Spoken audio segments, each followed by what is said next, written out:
Hi, I'm Lauren Unkelese-Klein, a staff attorney here, and I'm going to be taking you through how to handle a special education case from first contact through advocacy development.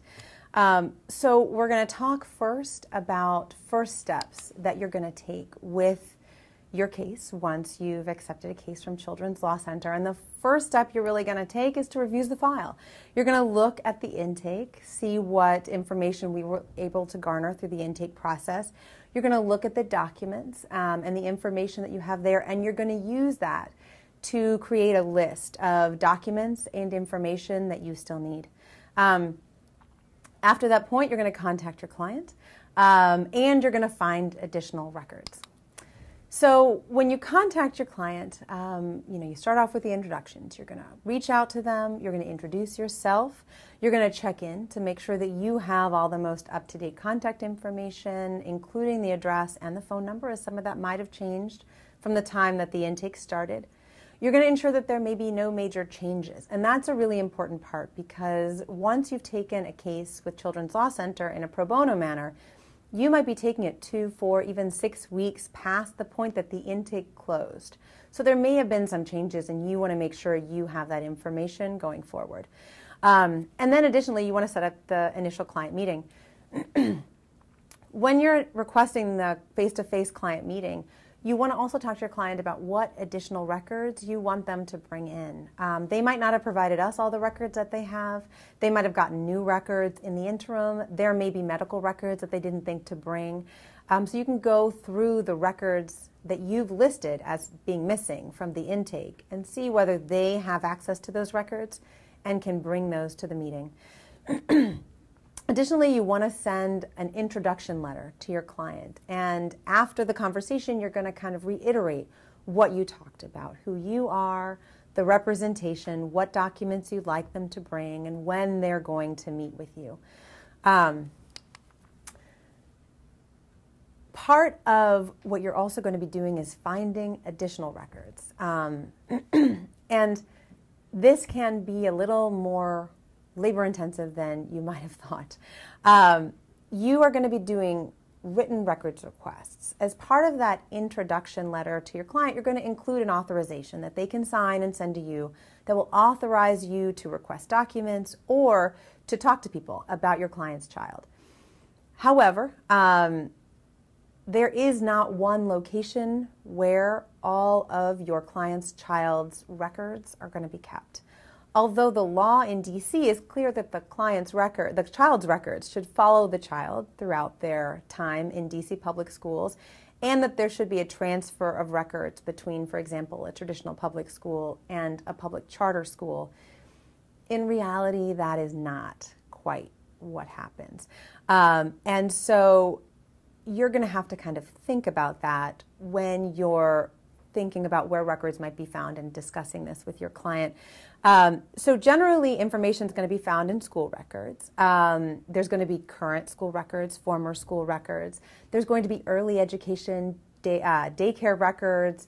There's going to be what we call the cumulative record, which includes attendance, grades, special education, evaluations, interventions, the regular testing that's done on the state level here in D.C., disciplinary records. There are also, so it used to be that records were kept in different folders when we used to have paper records. And all these records were kept in different folders. And so you would have to request each folder, and different people had access to different folders. And unfortunately, when we moved to an electronic system within the school system, a lot of those barriers between records remain. So a child's attendance is going to be kept in a different database than the child's grades, which is kept in a different database than the special education information, which is kept in a different database than the disciplinary information. And so you need to make sure when you're making these requests in writing to really specify all the kinds of information that you want. Just saying you want the cumulative school record, you may not get everything on the child, and you may in fact only get, for example, the child's grade reports for the last 3 years. So you want to make sure that you really specify what you want. You also are going to be able to find records, medical records, and those records can be found in hospitals, they can be found in outside therapy providers, and those are things you'll talk to your client about. And then you are also just going to be able to ferret out additional documents in your initial interview with your client through the intake. You're going to see where maybe a piece of paper should have been created regarding the child and regarding the incident that's being discussed. And you can ask your client about that to see if you can locate those kinds of documents. The other thing to remember, so the parent has a right to inspect and review their records under the law and under federal law. And then under DC law, they also have a right to have copies of those records. So that's why you can ask to get copies and to inspect. Sometimes when the parent inspects the records, they actually get more records. The other thing that exists now, which is great, in the electronic record area is screenshots of all the documents that have been uploaded into a particular system. And so you can also ask for screenshots of all the documents that the school system has uploaded into their electronic database. That way you can be sure that what you get from them, the actual documents you get from them, match up to that screenshot. So in backtracking a little bit, so when you're scheduling your initial client interview, you need to take some things into account when talking with your client. You want to schedule it, number one, quickly after you've taken the case, after you've run your conflicts checks. Try to schedule it as quickly as possible. You want to try and schedule it at a time that is convenient to your client and anticipate some of the challenges that your client might be facing. So for example, if they have to get on 2 or 3 different buses in order to get to your office, is there another location perhaps between you and your client that's easier for them to get to, that you can get to, and you all can meet at that location? Additionally, some of our clients have really significant, they are living in really significant poverty. And even the $1.75 or $1.80 that it's going to cost them on the bus is going to set them back in a significant way. And so be sensitive to that. And if you're able to provide, for example, a bus token or those things for your client, that often makes it much easier for your client to be able to reach you when you remove any kind of financial barriers for them. As you're preparing for your initial client interview, you're going to want to brainstorm questions that you're going to want to ask your client and areas that you're going to want to talk about. So you want to, of course, talk about clients' concerns for their child, about the client's interaction with the schools, the school history, what schools has the child attended, what years was the child at those schools. You're going to want to talk about special education background, what other interventions were put into place. And you also want to get a sense of what kind of interaction the client was having with the schools. Were they providing them information? What information were they providing them? Is there a good relationship between the client and the school? Is the relationship strained?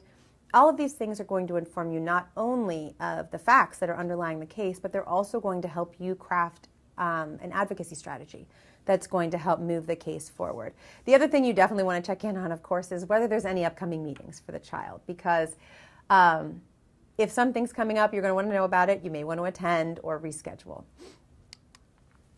When you start the interview with your client, the first thing you're going to want to do is review the retainer. And again, make sure your retainer may not be in language that is easily understandable, so make sure you review it with them in a way that they are comfortable and understand all the various parts of your retainer. If you haven't already received the release of information form from your client, from that initial client letter, you can just have them sign it at that initial client meeting. You're going to want to also, during this meeting, explain to them what it means to work with a lawyer. A lot of folks have not ever worked with a lawyer or not worked with a lawyer that they have chosen to work with. And that relationship dynamic is going to be new to them. So you want to be able to, number one, establish confidentiality and what that means to them. You want to talk about how you are taking direction from them, that you can't go forward independently of their expressed interest to you. We often describe it as the client being the boss, which is not anything that they've necessarily had in their world. And so it's a new role for them to play. And then you also kind of want to talk about long and short-term goals and talk about the difference between a long-term legal goal and a short-term legal goal, because that's going to be very helpful to you as you're advocating for your client down the line. As you kind of come to these short-term goals that are going to get you where you want to go, but your client may not understand why you're stopping short of going for the ultimate goal when all you really want to do is set the stage. The information that you're going to gather from your client also includes a great deal of information in terms of the background of their child's disability. And this is going to be a treasure trove of information, but it may not come out very linearly, so you want to make sure you're taking really excellent notes. So you're going to ask about medical history, diagnoses. You're going to want to talk about the parents' observations, but also what the teachers have shared with them about their observation of your client's child. Additionally, if there's other therapists who work with the child, what have those therapists told the parent? You're going to want information about evaluations that were conducted in the school or in other settings. Again, it's for you to know, but then also if you don't have those documents, this is a way you can kind of find those documents. And you also want to make sure that you talk about the child's strengths and weaknesses with the parent, because every child has strengths. They have things that they like to do, things that they're really good at, things that they're proud of. And those are things you want to know about that child as well. Not only is it instructive in your advocacy, but it also helps you build a relationship with your client, because you know that when you're talking about the child and your client is talking about the child, you both have the same idea of who that child is and how that child interacts with their world. When you talk about the child's school history, for each school year that's relevant to the case, you want to get the school that the child attended, the teachers' names. You want to look at what kind of progress the child was making in that year and what difficulties that child might have had. You are going to be looking at documents that have grades, standardized test scores, homework, things like that, but you're also going to want to be talking to the parent about their impressions of how the child was doing that year. You want to pay particular attention to teachers' comments on the child, and you want to look also at developmental progress, particularly for the younger kids who haven't been in school at all, or perhaps have only been in school for a couple of years. You're going to want to look back and see, when did the child start to walk? When did they start to talk? You want to look at those developmental milestones to get a sense of how the child was developing, and also at what point should folks have known that the child was struggling. You're going to want to look into disciplinary issues. And one of the things is, when you're talking about discipline with your client, you want to make sure that you don't always talk just about, well, was the child suspended? When were they suspended? What did the school say happened? But try to get some of the background information, because a lot of times that can also be instructive. So for example, if a child had been suspended consistently in third period, and third period just happens to be math, and the parent suspects the child has a learning disability, perhaps they have a math-based learning disability, and they were acting out in math to get out of doing work that they knew they couldn't do. So it's really important for you to get the backstory there as well. You want to talk about the evaluations conducted, and you want to talk about meetings that were held with the parent. They may not remember the specifics of every meeting. A lot of parents have gone to a lot of meetings. And a lot of times those meetings bleed together when you look at them in retrospect.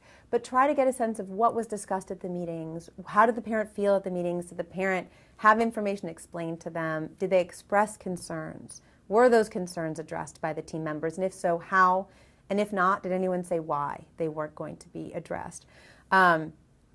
You want to look at what kind of interventions have been provided to the child, what kind in special education, or were there interventions that were provided outside of special education, and what those were, how they worked, and why those were provided to the child rather than special education-based interventions.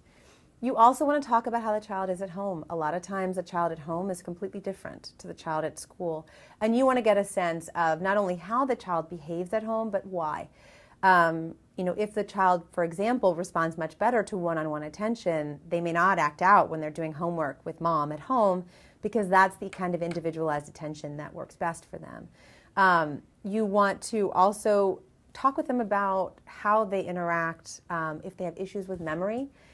If there's a child, for example, who has ADHD, and the parent says, well, yes, I say to my son, I ask him to go into the kitchen, get a pen, get a paper, and bring it back to me, and 20 minutes later, he's in the kitchen with a bowl of cereal and can't remember that I told him to get me the pen and the pad of paper.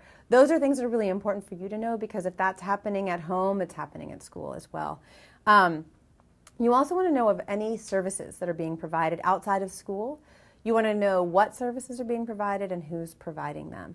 And you also want to look into any extracurricular activities, if they're involved in a sport or a church group. Those things are really good to know. And also so that you can see how they interact with their peers and with other adults in settings that are not school and home.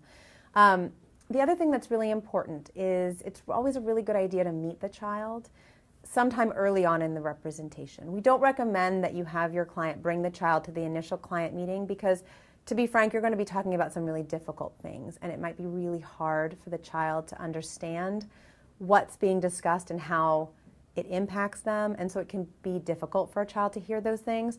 But to find some time to meet the child in a different setting, in a different time, is a really good idea, and it'll help the advocacy. The other thing you want to talk about with your client is your client's efforts to obtain help. So you want to know, did the client have concerns? Did they express the concerns? To whom did they express the concerns? When did they do it? And what happened afterwards? And then you want to know who responded. If there was a response, who responded? And then what kind of a response was it? This is often a way where you're going to find additional legal issues that have been negatively impacting the family that no one knew about until now. Diversionary tactics to sort of divert a child away from getting the services that they need and into a different program. Things like that are going to come to light during this conversation. You also just want the client's history with the school district in general and with the LEA. So you want to know whether there have been notices received by the parent, whether the parent has filed due process complaints, and what the outcome of those due process complaints are. In addition, you want to know whether the parent actually has a work history with the school district or with the state education agency. We actually have had a number of clients who have worked in one or both arenas, and that can be helpful information for you to know. The next thing you want to talk about are goals. But at this point, particularly in the initial client meeting, your client may not be able to articulate a goal in the way that you would expect a goal to kind of be formulated. But what you want to find out is perhaps work backwards. Talk to your client about what their ideal scenario is for their child, and then work backward from there. So if they want their child to learn and to be successful in learning, say, okay, so let's talk about how does your child learn best? In what situation? Should it be a large class? Can it be a small class? Do they need to have access to the general education curriculum? Are they not able to get to the general education curriculum? And so for right now, they need only special education. You can kind of work your way back from that, and that's how you're going to be able to formulate a goal with your client. But again, throughout this whole process, you want to make sure that you are talking back to your client, reflecting to your client what they're saying to you, making sure that you and your client are on the same page. And then you also want to talk about some possible options for advocacy and then talk about next steps. There's some things you want to remember in the initial client interview. One is, of course, and I keep saying this, but make sure to use language that your client can understand. You also want to take thorough notes while your client is talking, and this is also when you want to make sure you're checking back. Don't assume that you understand what perhaps, a term that your client is using may be different than the way that you would use the term. So you want to always make sure that you're checking back so that you have a clear understanding of what your client is communicating to you. And this is also a really great opportunity to establish rapport with your client, because they are going to feel like they're really being heard when they can tell you, no, that's not what I said. And you ask them, oh, I'm so sorry. Please explain this to me again. I'm sorry that I didn't get it the first time. After the initial client interview, there are some next steps you're going to want to take. One is you're going to need to read and review and organize all the information you got from that initial client interview. One of the things that we always recommend folks do is to make a chronology, a school year by school year chronology. That way you can organize the information in a way that lets you see what you've got, what documents you have, what information you've been able to find, what documents you're missing, what information you're missing. And it's all laid out year by year by year in a way that you can more easily break it down. This is also where, of course, you identify the areas need follow-up, and you can also figure out who you're going to follow up with. Do you need to go on a document search specifically with the schools, with a primary care physician, with an outside therapist, or is it something that your client can help you parse out? And this is also when you start to identify the legal issues that are impacting your client, or I guess you continue because you've been identifying them every moment since you received the packet. And then, of course, you start your advocacy. So identifying the legal issues, to be frank, it's one of my personal favorite parts of the case development. And we always say the first rule is you go with your gut. If something feels wrong, chances are it's wrong. Chances are someone's rights have been violated. So be sure to listen to your gut. Write everything down that you think has gone wrong, so that way you can go back and double check it with the law. You want to start off by then looking at the big issues. So look for timeline issues. Look for issues with evaluations. Were they done timely? Were they done at all? Were they adequate when they were completed? Then you want to look at IEPs. Was the IEP appropriate? Was it done timely? Were all the people there who were supposed to have been there? And then you want to look at the progress. Was the child making adequate progress toward their goals and toward mastering grade level material? And then you also want to look at discrepancies. So you're looking at the progress, and then you look at the IEP. And is there a big discrepancy? Are the IEP goals so far beyond what the child seems to be able to do in their day-to-day schoolwork that that IEP cannot possibly reflect a child's needs? Or conversely, are the goals so low that they absolutely don't move this child forward in terms of being able to allow the child to someday be able to access regular education curriculum because it's so far behind what this child should be able to do at this point? Then after you've established the broad areas, you want to hone in on the specifics. So you want to look at procedural issues. Were all statutorily mandated members of the IEP team there? Were there prior written notices provided to the parent each and every time the school either declined to take an action or decided that they were going to take an action that was going to change something with the child's education? How are the IEP goals changing from year to year? How were those changes communicated to the parent? And then you want to look to the law. What I personally like to do is skim the index, which is why it's in the PowerPoint, where you just skim the index of the CFR and you look to see all the issues that are being discussed in the law, and then you think to yourself, was this carried out in a manner that respected my client's rights and my client's child's rights? And then if at that point you still have some things left on that list of shady things that you had written down right at the beginning and you haven't been able to find any information about whether it is legal or not legal, that's when you start researching those areas.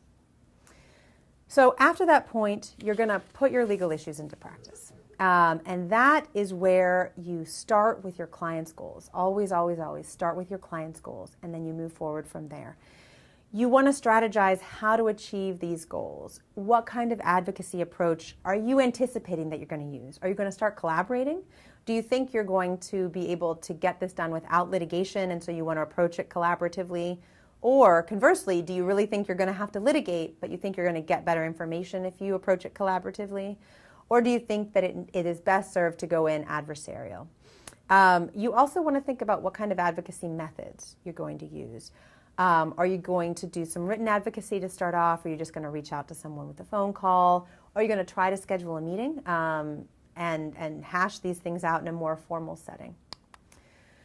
So if you decide that you're going to have a meeting, one of the things that's really important is that before the meeting, you want to make sure you are reviewing your records, your notes, any other information you've got on the child and the child's needs before you go into that meeting. And often it's a good idea to write down what your goals for the meeting are, write down how you're going to achieve those goals, and write down some of the supporting information you have for those goals, and that way you don't have to go into a meeting blind or having to look through all your files to find the information that you want.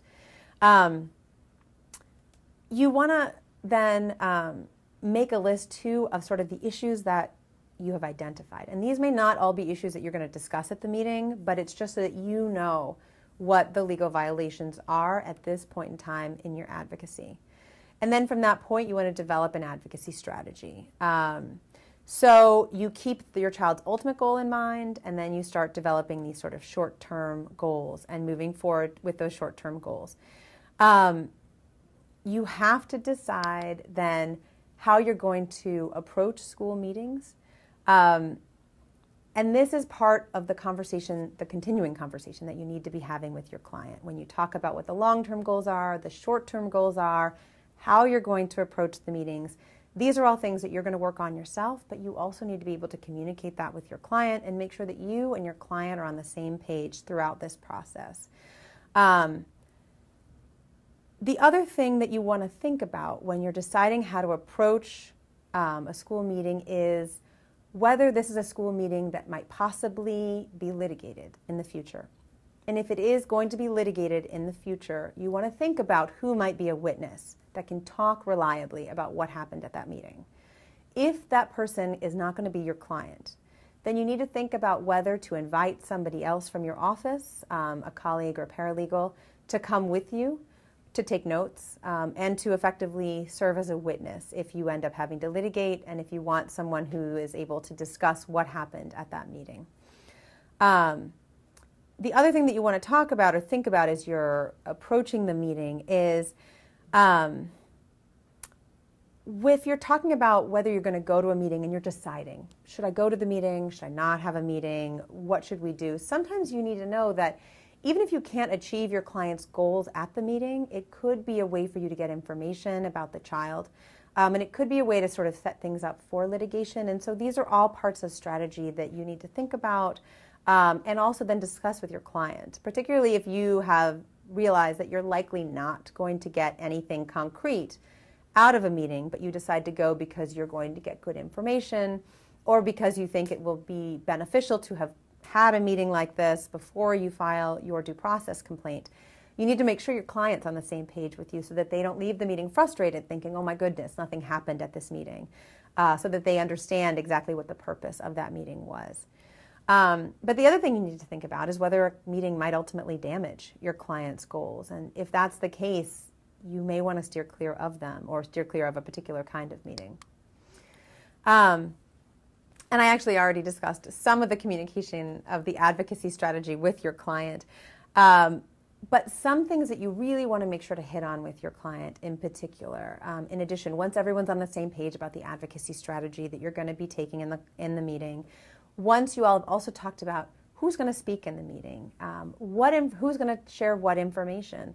Often meetings will start off with the school members saying to the parents, so what are your concerns? Is the parent going to share their concerns with the parent, rather you as the lawyer speak on their behalf for the whole meeting? Those are things you want to talk about ahead of time so that everyone's on the same page. But the other thing that you really want to talk about is ways that you and your client are going to be able to communicate with each other during the meeting. How is your client going to be able to communicate with you if they want to make sure you know something, or if they overhear someone talking while you're talking and they want to let you know what other folks in the meeting are saying?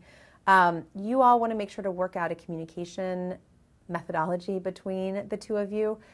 But the other thing that you want to make sure to communicate to your client is that if the meeting becomes emotional and the client really just needs to take a break, you can take a break. And you also need to know that. You can ask for a break. You can step out into the hallway. You and your client can confer in the hallway. You can just go take a walk, get a drink of water. You don't have to sit throughout the whole meeting. You are able to really take care of yourself and your client in that way. And that also allows you all some time to communicate with each other if things are getting tense or difficult, or if you're realizing that the advocacy strategy you had when you came into the meeting is not going to serve you through the meeting. So for example, if you came in thinking you were going to be able to approach it with a collaborative approach and you realize you really need to take a hard line and it's going to become quite adversarial, that may be a time where you need to take a break, talk to your client in the hallway, and then you can come back and switch tacks. It's another thing that you also need to talk about with your client ahead of time, though, that sometimes things change quite quickly during the meeting, and you may decide to take a different advocacy tack, and the client should just be prepared for that. All right, now that you're at a meeting, you want to share information that's going to get you to your ultimate goal. And again, be flexible here. Sometimes the things you thought you needed to share, you don't. Sometimes the things you thought you would definitely not share, you realize you do need to share in order to move that ball forward. You also want to make sure you're gathering information at these meetings, that you're getting information not just sort of on the child's functioning, but also who in that school, who in that room might be an ally, who in that room might be someone that you could approach outside of the meeting to get additional information about the child, to get additional documentation, things of that nature. And then you also want to make sure that you get everything in writing.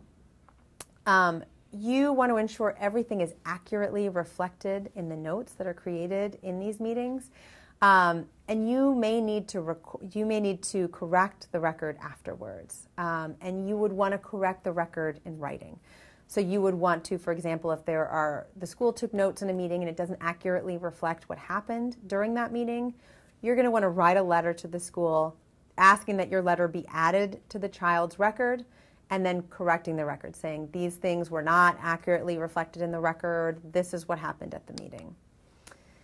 The other thing you want to do in those situations where you're providing things in writing to the school is you want to make sure that you save a fax transmission sheet or the email transmission receipt to prove that that information was received by the school district. And I'll talk about this in a different segment where we talk about prepping for the due process hearing, but just to give you a little teaser, the letters that you write to schools and to other folks who are involved in the case can in fact be entered as evidence to support your claims. And so that is a process called discovery. It is odd, I will completely admit. But this is where you're going to start documenting the parents' concerns with what's going on in the meeting, and what has been going on in the school system for their child. And it's a way that then you can also utilize that down the line in your advocacy. So after you have the meeting, you want to debrief with your client. And you want to debrief with your client as soon after the meeting as possible so that you don't lose information and so your client doesn't lose information as well. You want to discuss the things that were gained, and you want to discuss those things that remain outstanding. You want to look at the advocacy strategy that you all had determined and see whether you need to tweak it somewhat. And then you need to determine if additional non-litigation advocacy is needed to support the client's goals. Again, there are cases that may not require any litigation at all, and so it's just a series of meetings and written and in-person advocacy that's going to get things done. There are others that require litigation that don't require any meeting, and then there are some that require litigation, but there are a number of meetings that have to take place before you're in a position to file. And this is the time where you sort of make that assessment, decide whether you're going to send a follow-up letter, decide whether you need a follow-up meeting, or decide whether you've got everything you need and you're ready to move on to litigation. You also just want to make sure that throughout this process you're creating a record. As I've said, document everything. You want to make sure you take your own notes, and as a reminder, your notes are protected as confidential attorney-client work product. However, the notes that are being taken by the school district, those are part of the child's file, and they are part of what you can request to have copies of and what the parent can request to have copies of. This is sometimes a point of contention in meetings where a school will say, well, if you won't show us your notes, we won't show you ours. However, their notes are actually part of legally mandated child records, and therefore you should be able to get copies of those. You also want to make sure that you are reviewing those IEP and MDT meeting notes to make sure that they accurately reflect what's going on. And then again, of course, if they're not, you can decide whether you're going to send an advocacy letter to the school to try and correct that record. If you do decide to write a letter, you want to make sure that you're persuasive, that you present your facts clearly and concisely, and that, of course, you maintain your fax receipts. One thing that I want to just, again, as I'm teasing you about what comes next in looking for evidence as you're filing a due process complaint, one thing, though, to remember about documents that you've written coming in as evidence is that they often don't come in to prove the fact of the matter asserted, but they do come in to provide, to provide evidence that the school was on notice of the parent's concerns, of what the parent thought had happened at the meeting, of what the parent wanted to find out down the line. So you want to make sure that they're very clear and concise in these areas in particular so that you can make sure to establish that record moving forward. So that ends this particular section of the training. Again, thank you so much for considering taking a pro bono case with Children's Law Center.